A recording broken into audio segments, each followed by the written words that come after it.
Governo, devo dire, intanto questa storia del contenzioso, io non lo so perché il Presidente della Regione ha rinunziato al contenzioso, perché cosa in cambio, si parla di 500 milioni, non so come consegnati, non so, io rinunzio a una causa e tu mi risarcisci parzialmente dei danni, mi metto d'accordo, non la conosco bene la cosa. Fatto sta che noi abbiamo avuto l'ardire, tra virgolette, di bersagliare con ricorsi alla Corte Costituzionale alcuni provvedimenti che ritenevamo,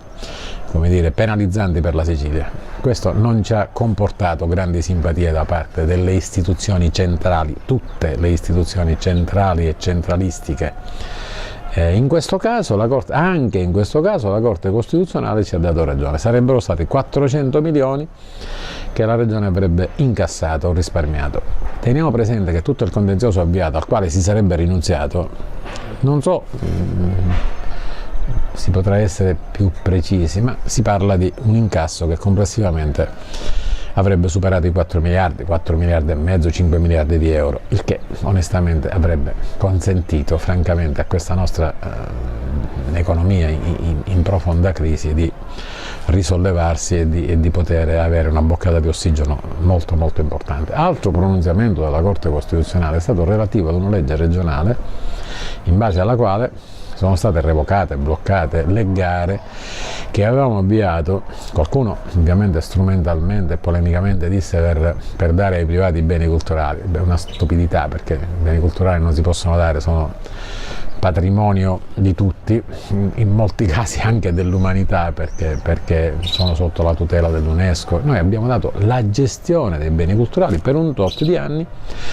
agli istituti, alle agenzie più rilevanti, più importanti e di livello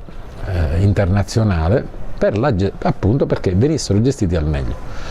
Questo cosa avrebbe comportato? Una gestione efficiente, il fatto che i beni culturali, visto che si trattava appunto di un'impresa a tutti gli effetti, sarebbero rimasti fruibili forse anche di notte e comunque anche nei giorni festivi. Nessuno escludeva che poi si facessero degli accordi eventualmente, perché il precariato che molto spesso è in difficoltà, è in crisi, si stenta a pagare, ma anche, diciamocelo con franchezza, non sempre, non in tutti i casi è impiegato al meglio in quanto appunto a produttività del proprio lavoro. E se alcuni beni culturali di grandissimo rilievo avessero visto il privato che garantiva l'apertura, assicurava servizi igienici puliti, assicurava un servizio di ristorazione o di bar ai massimi livelli, come accade nei beni culturali che andiamo a visitare in altre parti d'Italia o in altri paesi europei, beni culturali o anche ambientali di scarsissimo valore, che però splendono e sono fruibili, tanto che francamente, anche se, ripeto, rispetto alle nostre cose valgono nulla, fa piacere visitarli ed è stato un peccato. Purtroppo il ritardo, il tempo che si è perso,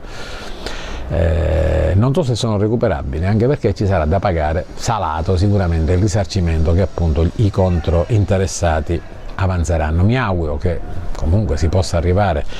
a una soluzione concordata, si eviti di far pagare danni e che comunque questo sistema, che non è sperimentato da noi ma che da altre parti funziona, possa attecchire anche dalle nostre parti.